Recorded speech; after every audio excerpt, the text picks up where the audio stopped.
빚 때문에 망하기 직전이던 작은 국수집. 어느 날 13살 소년 하나가 들어왔습니다. 주머니에서 꺼낸 돈은 고작 4,000원.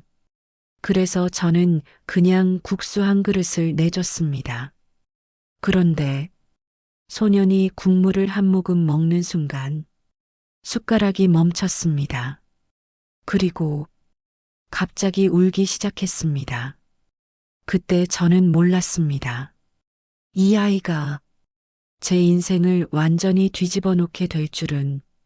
이 이야기가 궁금하시다면 구독과 좋아요 눌러주시고 끝까지 함께 해주세요. 나는 오늘도 새벽 4시에 눈을 떴습니다. 눈을 뜬다고 표현했지만 사실 제대로 잠을 잔 것도 아니었습니다. 천장을 바라보며 이런저런 생각을 하다 보면 어느새 시계 바늘이 4시를 가리키고 그러면 나는 그냥 몸을 일으킵니다. 더 누워 있어 봤자 머릿속에 숫자만 떠오르니까요. 3천만 원.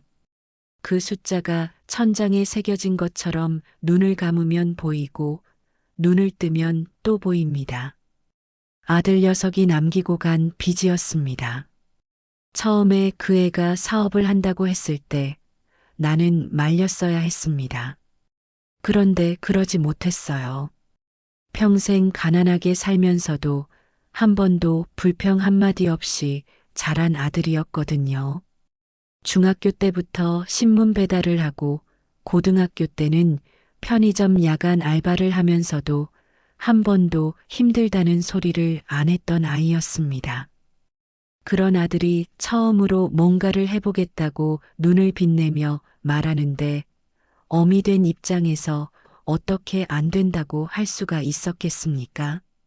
가게 보증금에 쓰라고 2천만 원을 줬습니다.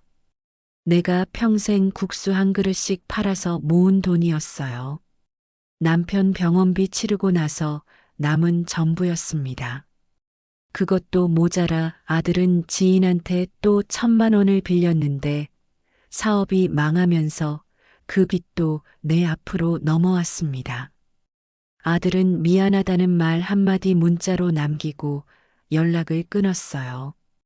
어디 있는지 살아는 있는지 나는 지금도 모릅니다. 처음엔 많이 울었습니다. 밤마다 울고 국수 삶는 냄비 앞에서도 울고 손님 없는 텅 빈 가게에 혼자 앉아서도 울었습니다. 그런데 어느 순간부터 눈물이 안 나오더라고요. 울 기력도 없어진 건지 아니면 그냥 다 포기한 건지 모르겠지만 그냥 하루하루 기계처럼 움직이게 됐습니다.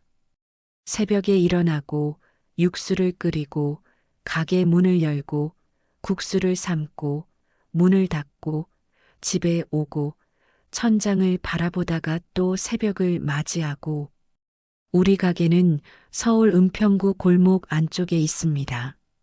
큰 길에서 2번을 꺾어 들어와야 나오는 자리라 처음 오는 사람은 찾기가 쉽지 않아요.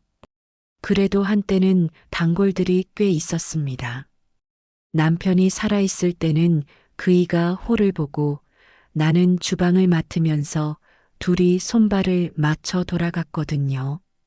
점심시간이면 줄을 서서 기다리는 사람도 있었고 오래된 단골 어르신들은 생일이면 꼭 우리 가게에 와서 국수 한 그릇을 드시곤 했습니다. 그때가 참 좋았지요. 그런데 남편이 가고 나서 조금씩 달라지기 시작했습니다. 나 혼자 주방과 홀을 다 보려니 몸이 따라주질 않았고 손님들도 하나둘 줄어갔습니다. 거기다 골목 입구 쪽에 프랜차이즈 분식집이 들어서면서 젊은 손님들은 아예 그쪽으로 가버렸어요. 어떤 날은 하루 종일 손님이 2~3명밖에 안 오는 날도 있었습니다. 그래도 문을 닫을 수가 없었어요. 이 가게가 없어지면 나는 이 빚을 무슨 수로 갚겠습니까? 그래서 버텼습니다. 버티고 또 버텼습니다. 그날도 여느 날과 다름없는 하루였습니다. 오전 10시에 문을 열었는데 점심이 다 지나도록 손님이 한 명도 오지 않았어요. 나는 혼자 주방에 서서 육수 냄비를 저으며 오늘 장사를 접을까 아니면 조금 더 기다려볼까 생각하고 있었습니다. 사실 그날따라 유난히 몸이 무거웠어요.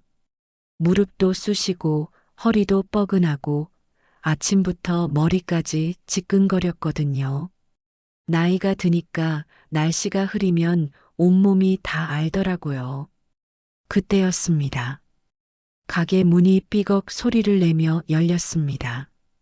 나는 반사적으로 어서 오세요 하고 말했는데 고개를 들어보니 어른이 아니었어요. 키가 작은 아이였습니다. 교복도 아니고 그냥 후줄근한 긴 팔 티셔츠에 낡은 운동화를 신은 10살이나 됐을까 싶은 작은 아이가 문 앞에 서서 안을 기웃거리고 있었습니다. 아이는 선뜻 들어오지 못하고 문지방에 발을 걸친 채로 가게 안을 살피고 있었어요. 눈이 꽤 또렷한 아이였습니다.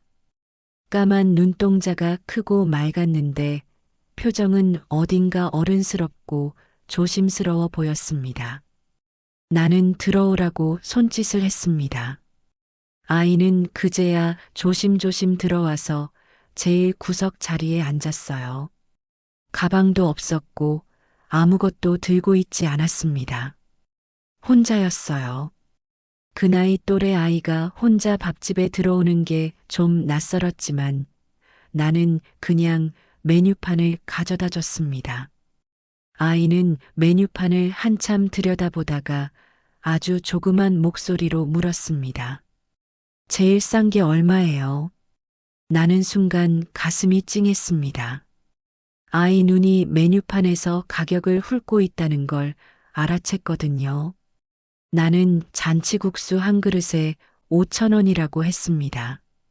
아이는 잠깐 뭔가를 생각하는 듯 입술을 꼭 다물더니 주머니에서 꾸깃꾸깃한 1,000원짜리 지폐 몇 장을 꺼내서 테이블 위에 펼쳐놓기 시작했습니다. 1,000원, 2,000원, 3,000원, 4,000원 그리고 멈췄습니다. 4,000원밖에 없었던 거예요.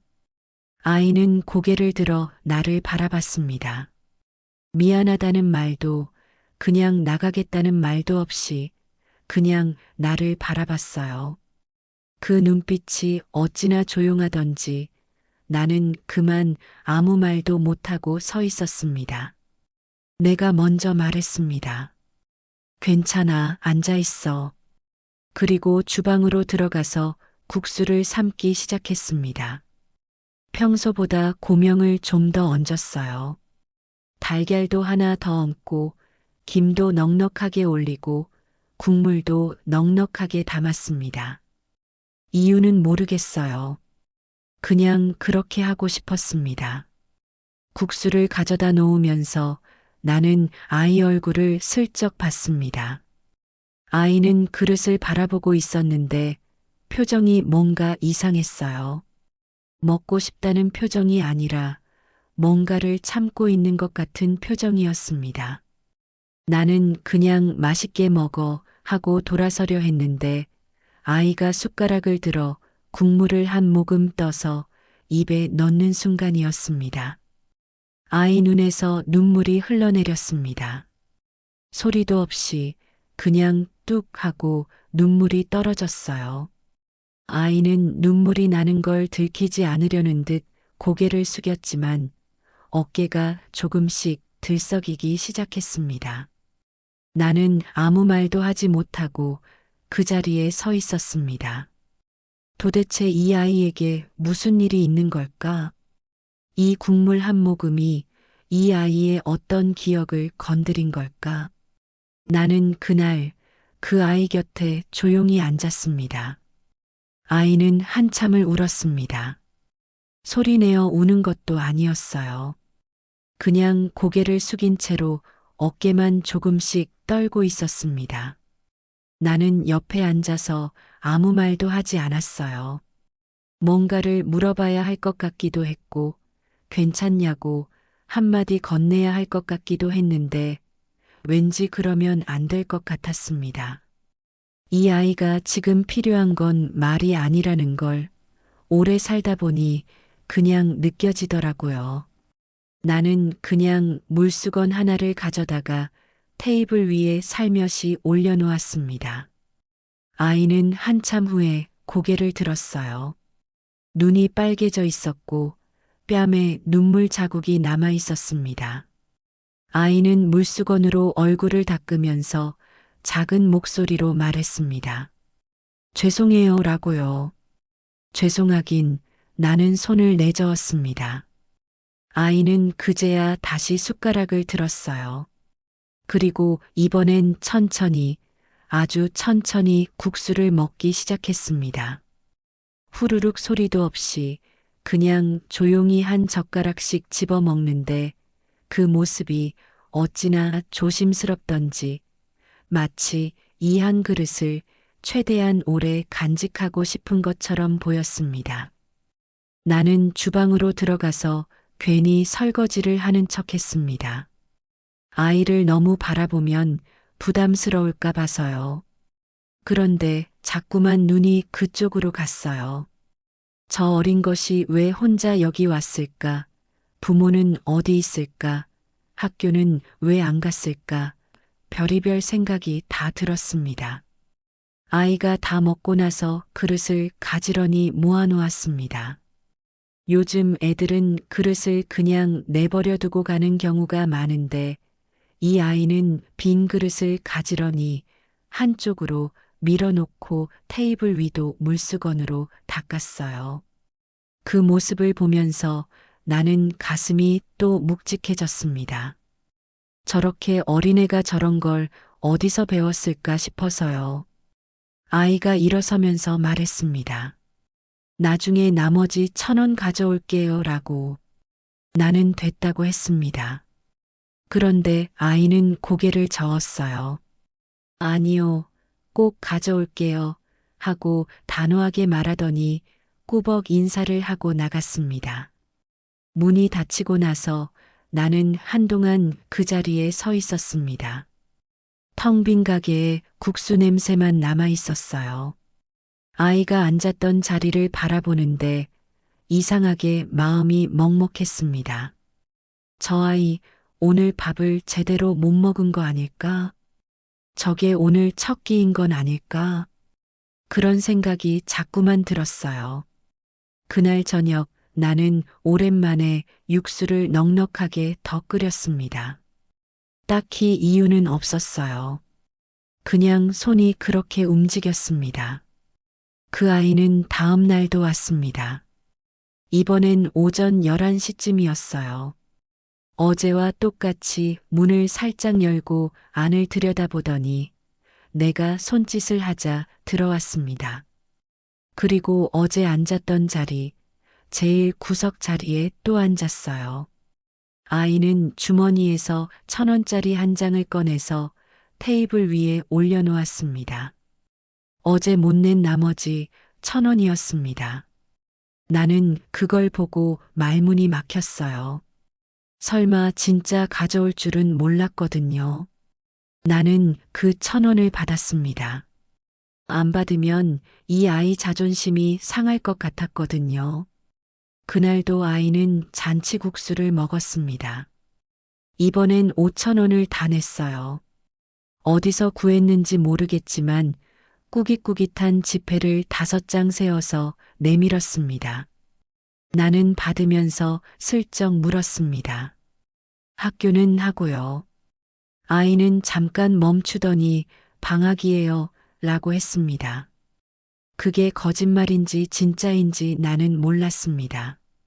그냥 더 묻지 않았어요. 그렇게 아이는 그 다음 날도 왔고 또 그 다음 날도 왔습니다. 어떤 날은 점심때 오고 어떤 날은 오후 늦게 왔어요. 올 때마다 같은 자리에 앉아서 잔치국수를 먹고 그릇을 가지런히 모아놓고 꾸벅 인사를 하고 갔습니다. 말이 많은 아이가 아니었어요. 그래도 며칠이 지나니까 조금씩 말문이 열리기 시작했습니다. 어느 날은 내가 국수 삶는 걸 보더니 이렇게 물었습니다. 할머니, 이 국물 어떻게 만들어요? 하고요. 나는 멸치랑 다시마로 끓인다고 했습니다. 그랬더니 아이가 한참 생각하다가 말했어요. 우리 엄마 국물이랑 똑같은 냄새예요. 라고. 나는 그 말에 가슴이 덜컹했습니다. 엄마. 아이가 엄마 얘기를 한 건 그게 처음이었어요. 나는 조심스럽게 물었습니다. 엄마가 국수를 잘 끓이시냐고. 아이는 대답하지 않았습니다. 그냥 국물을 한 모금 더 마시더니 조용히 말했어요. 예전에요. 그 두 글자가 한동안 내 머릿속을 맴돌았습니다. 예전에 그 말이 품고 있는 게 뭔지 나는 어렴풋이 알 것 같았습니다. 더 묻지 않았어요. 아이가 말하고 싶을 때 말하겠지 싶었거든요. 그렇게 열흘쯤 지났을 무렵이었습니다. 아이가 평소보다 조금 늦은 시간에 왔어요. 오후 3시가 넘어서였는데 들어오는 표정이 평소와 달랐습니다. 뭔가 단단히 결심한 것 같은 그런 표정이었어요. 아이는 자리에 앉더니 나를 똑바로 바라봤습니다. 그리고 말했어요. 할머니, 나 할머니 가게 도와드릴 수 있어요. 나는 순간 어이가 없어서 피식 웃었습니다. 내가 뭘 도와 하고요. 그런데 아이는 웃지 않았어요. 진짜예요. 하고 다시 한번 말했습니다. 그 눈빛이 어찌나 진지하던지 나는 그만 웃음을 거뒀습니다. 이 13살 살짜리 아이가 도대체 무슨 생각을 하고 있는 걸까요? 나는 아이의 말을 처음엔 그냥 흘려들었습니다. 13살짜리 아이가 가게를 돕겠다는 게 뭘 얼마나 돕겠다는 건지 솔직히 기대도 안 했고 진지하게 받아들이지도 않았어요. 그냥 어린애가 하는 말이려니 했습니다. 어른들이 힘들어 보이면 뭔가 해주고 싶다고 말하는 나이가 있잖아요. 순수한 마음에서 나온 말이겠지 싶어서 나는 그냥 고맙다고 할머니는 괜찮다고 했습니다. 그런데 아이는 다음 날 아침 일찍 나타났습니다. 가게 문을 열기도 전이었어요. 내가 셔터를 올리려고 나왔더니 문 앞에 아이가 서 있었습니다. 손에는 낡은 천가방을 들고 있었어요. 나는 깜짝 놀라서 왜 이렇게 일찍 왔냐고 했더니 아이가 말했습니다. 일찍 와야 도와드릴 수 있잖아요. 나는 할 말을 잃었습니다. 아이를 그냥 돌려보내기도 못해서 일단 들어오라고 했어요. 아이는 가방을 한쪽에 내려놓더니 두리번 가게 안을 살피기 시작했습니다. 뭘 도와드릴까요? 하고 묻는 눈빛이었어요. 나는 테이블이나 좀 닦아봐라 하고 행주를 건넸습니다. 별 기대 없이 준 거였는데 아이는 행주를 받아들더니 테이블을 하나하나 꼼꼼하게 닦기 시작했어요. 대충 문지르는 게 아니라 구석구석 신경 써서 닦았습니다. 의자 밑에 떨어진 것도 줍고 바닥에 흘린 자국도 발견하면 그냥 지나치지 않았어요. 나는 주방에서 육수를 끓이면서 그 모습을 가만히 지켜봤습니다. 저 아이 보통 아이가 아니구나 싶었어요. 그날부터 아이는 매일 아침 가게에 왔습니다. 학교 가는 날은 학교 끝나고 오고 주말에는 아침 일찍 왔어요. 처음엔 테이블 닦는 것만 했는데 며칠이 지나면서 슬슬 다른 것도 거들기 시작했습니다. 손님이 오면 물을 가져다 주고 빈 그릇을 주방에 가져오고 계산을 도와주기도 했어요. 내가 시킨 것도 아닌데 스스로 알아서 하는 거였습니다. 신기한 건 손님들 반응이었어요. 우리 가게에 오는 손님들은 대부분 나이 드신 분들이었는데 아이가 물을 가져다 주고 꾸벅 인사를 하면 다들 환하게 웃으셨어요. 어디 손자냐고 묻는 분도 있고 기특하다고 머리를 쓰다듬어 주시는 분도 있었습니다. 그러면 아이는 수줍은 듯 웃었는데 그 웃음이 어찌나 예쁘던지 나는 그 웃음을 볼 때마다 괜히 코끝이 찡해졌습니다. 그런데 이상한 일이 생기기 시작했습니다. 아이가 오고 나서 며칠이 지나면서부터 손님이 조금씩 늘기 시작한 거예요. 처음엔 우연이려니 했습니다. 그런데 계속 그러니까 아니다 싶었어요. 어느 날은 처음 보는 손님이 오셔서 여기 꼬마가 있는 국수집 맞죠? 하고 물으셨습니다. 나는 영문을 몰라서 어리둥절해 있었는데 그분이 말씀하셨어요. 단골이신 분한테 들었다고 할머니랑 손자가 함께하는 국수집이 있는데 국물이 끝내준다고 해서 찾아왔다고 하셨습니다. 나중에 알고 보니 아이가 손님들한테 국물 맛을 설명하고 다닌 거였어요. 멸치랑 다시마로 직접 끓인 육수라고 조미료 하나도 안 들어간 국물이라고 우리 할머니가 40년 넘게 같은 방식으로 끓인 거라고 그걸 손님들한테 조곤조곤 설명하고 주변에 소문도 냈던 거였습니다.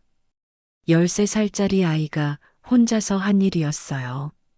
나는 그걸 알게 된 날 아이한테 물었습니다. 왜 그랬냐고. 아이는 잠깐 생각하다가 말했습니다. 할머니 국수가 없어지면 안 되니까요. 그 말에 나는 말문이 막혔습니다. 이 아이가 어떻게 그걸 알았을까요? 내가 폐업을 고민하고 있다는 걸, 이 가게가 위태롭다는 걸, 내가 한 번도 말한 적이 없는데 이 아이는 알고 있었던 거예요. 나는 그날 밤 오랜만에 눈물을 흘렸습니다. 서럽거나 힘들어서가 아니었어요. 뭔가 꽉 막혀 있던 것이 조금 뚫리는 것 같은 그런 눈물이었습니다. 3천만 원짜리 빚이 하루아침에 없어진 것도 아니고 가게 사정이 갑자기 좋아진 것도 아니었지만 이상하게 그날 밤은 천장을 바라봐도 숫자가 안 보였습니다. 그런데 며칠 후 나는 우연히 알게 됐습니다. 아이가 학교를 한 달 넘게 나오지 않았다는 걸요. 아이 담임 선생님이 가게로 찾아오셨어요. 혹시 이준호라는 아이를 아냐고 이 근처에서 자주 보인다고 해서 찾아다니는 중이라고 하셨습니다. 한 달 가까이 무단 결석을 했는데 아버지와도 연락이 잘 안 된다고 아이가 어디 있는지 알 수가 없어서 걱정이 된다고 하셨어요. 나는 그 말을 들으면서 머릿속이 하얘졌습니다. 방학이에요 라고 했던 아이의 말이 떠올랐어요. 그게 거짓말이었던 거였습니다. 아이는 학교를 안 가고 매일 이 가게에 왔던 거예요. 아침부터 저녁까지 여기 있었던 거였습니다. 선생님이 가시고 나서 나는 한동안 멍하니 앉아 있었습니다. 이 아이한테 무슨 일이 있는 걸까? 아버지는 어디 있는 걸까? 학교도 못 가고 제대로 먹지도 못하면서 이 어린 것이 혼자 무엇을 버티고 있는 걸까?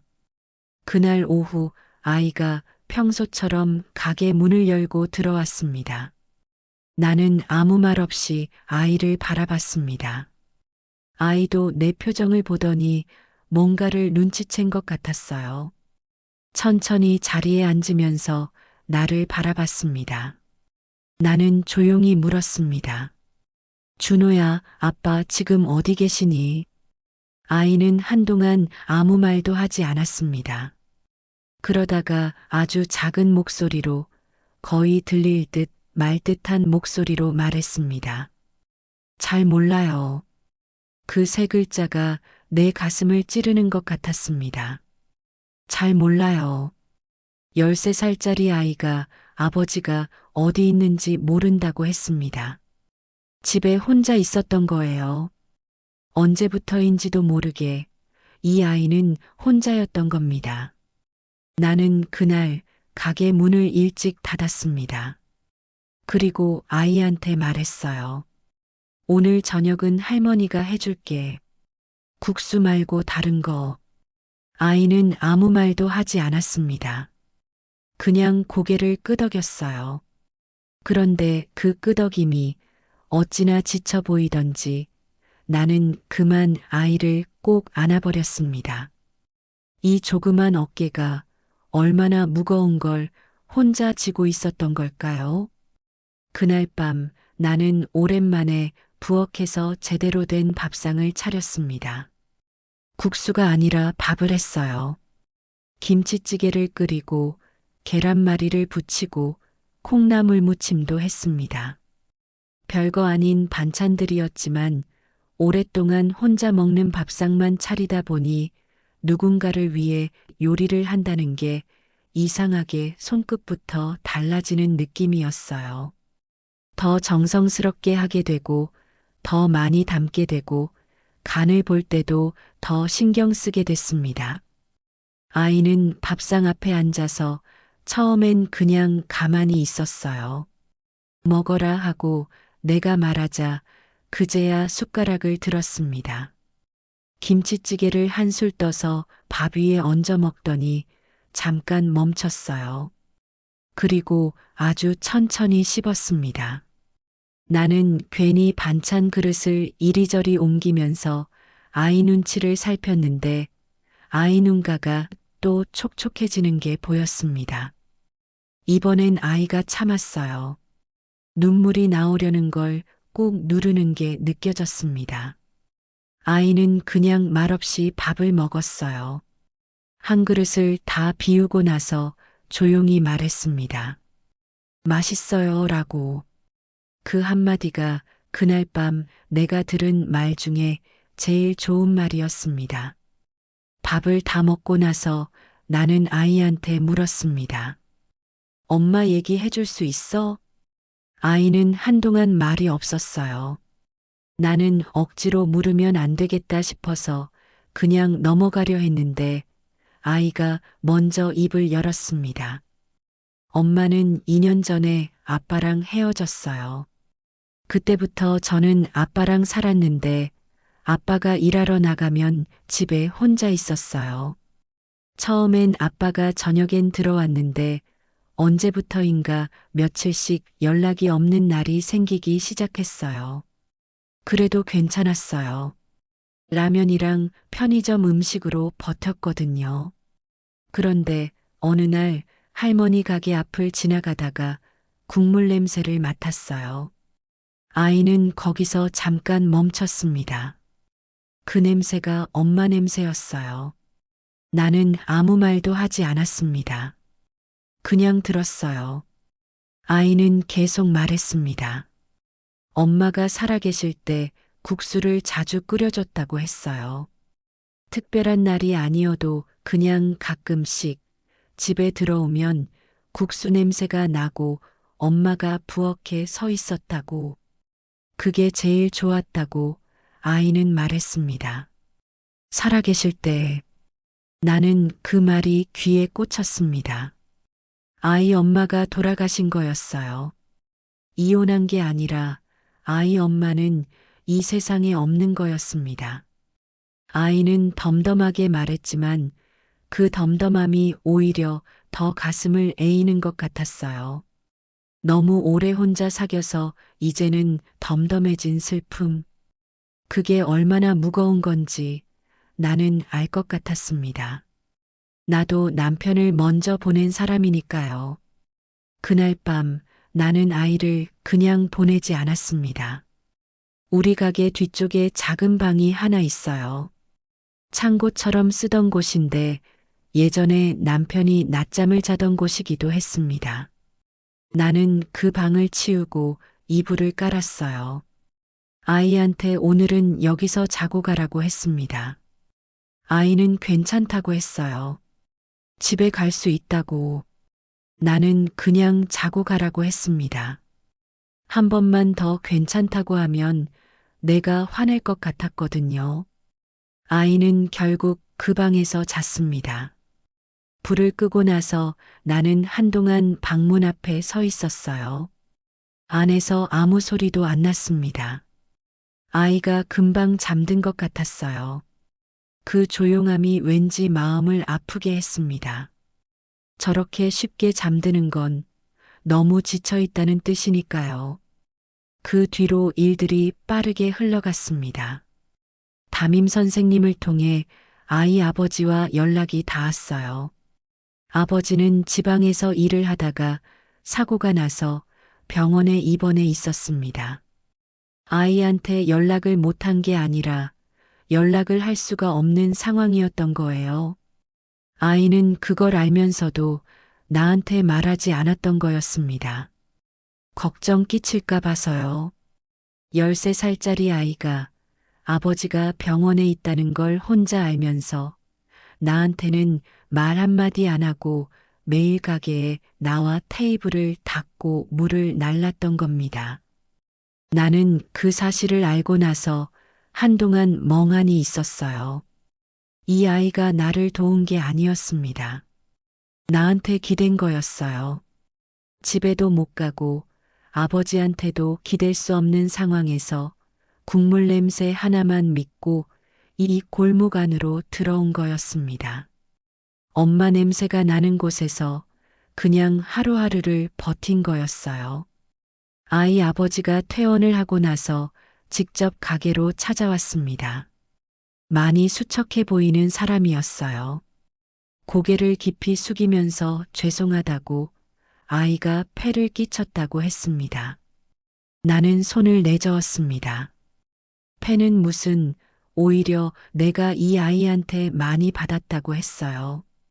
아버지가 고개를 들어 나를 바라봤습니다.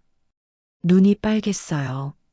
아이는 그날 아버지 옆에 서서 아무 말도 하지 않았습니다.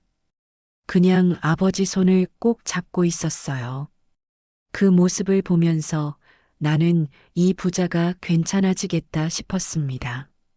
서로 저렇게 붙잡고 있으면 뭐든 견뎌내겠다 싶었어요. 그리고 나서 몇 달이 지났습니다. 아이는 아버지가 퇴원한 뒤에도 주말이면 가게에 왔어요. 아버지가 허락해줬다고 했습니다. 오면 여전히 테이블을 닦고 손님들한테 인사를 하고 국물 맛을 설명했어요. 단골도 더 늘었습니다. 어떤 손님은 꼬마 때문에 오는 거라고 웃으면서 말씀하셨어요. 가게 사정도 조금씩 나아졌습니다. 빚이 다 없어진 건 아니었어요. 여전히 갚아야 할 돈이 있었고 여전히 몸은 힘들었습니다. 그런데 이상하게 그 숫자가 예전만큼 무섭지 않았어요. 새벽에 눈을 떠도 천장에 3천만 원이 쓰여 있지 않았습니다. 대신 어제 아이가 웃던 모습이 떠오르고 손님들이 국물이 시원하다고 하시던 목소리가 떠올랐어요. 나는 요즘 다시 육수를 정성껏 끓입니다. 멸치를 직접 손질하고 다시마를 넉넉하게 넣고 불 조절을 꼼꼼하게 하면서요. 예전에 남편이 살아있을 때처럼 그때 그 맛으로 끓이려고 애씁니다. 손님들이 국물이 더 깊어진 것 같다고 하시는 날이면 나는 혼자 속으로 웃습니다. 어느 날 아이가 내 옆에 서서 육수 끓이는 걸 구경하다가 말했습니다. 할머니, 나 커서 요리사 할래요. 나는 그 말에 피식 웃었습니다. 그래, 그럼 이 국물 끓이는 법 잘 배워둬라 하고 말했더니 아이가 진지한 얼굴로 고개를 끄덕였어요. 그 얼굴을 보면서 나는 생각했습니다. 내가 이 가게를 버티게 해준 게 빚 때문만은 아니었구나 하고요. 처음엔 빚 때문에 문을 닫지 못했지만 지금은 다릅니다. 지금은 이 국물 냄새를 기억하는 사람들 때문에 문을 엽니다. 이 골목을 찾아오는 단골 어르신들 때문에, 그리고 엄마 냄새를 찾아 들어온 13살 소년 때문에 나는 오늘도 새벽에 일어나 육수를 끓입니다. 살다 보면 내가 누군가를 살리는 건지, 누군가가 나를 살리는 건지 모를 때가 있습니다. 나는 그 아이가 불쌍해서 국수 한 그릇을 내줬다고 생각했습니다. 그런데 돌이켜보면 그 아이가 나를 살린 거였어요. 폐업을 고민하던 나를, 빚더미에 눌려 무너지려던 나를, 국물 냄새 하나 믿고 찾아온 13살짜리 소년이 조용히 붙잡아 준 거였습니다. 나는 오늘도 국수를 끓입니다. 멸치 육수가 끓어오르고 국물 냄새가 골목 밖으로 퍼져나가면 나는 혹시 오늘도 그 냄새를 따라 누군가 들어오지 않을까 하고 문 쪽을 바라봅니다. 어떤 날은 아이가 먼저 들어오고, 어떤 날은 단골 어르신이 들어오고, 어떤 날은 처음 보는 낯선 얼굴이 들어옵니다. 나는 그 모든 사람들한테 똑같이 말합니다. 어서 오세요. 국물 한번 드셔보세요. 이 한마디가 내가 이 골목을 지키는 이유입니다. 귀한 시간 내어 이 이야기를 끝까지 함께 해주셔서 진심으로 감사드립니다. 오늘 이야기가 조금이라도 마음에 닿았다면 댓글로 잘 들었습니다. 한마디 남겨주세요. 여러분의 하루와 가정에도 따뜻한 행복이 가득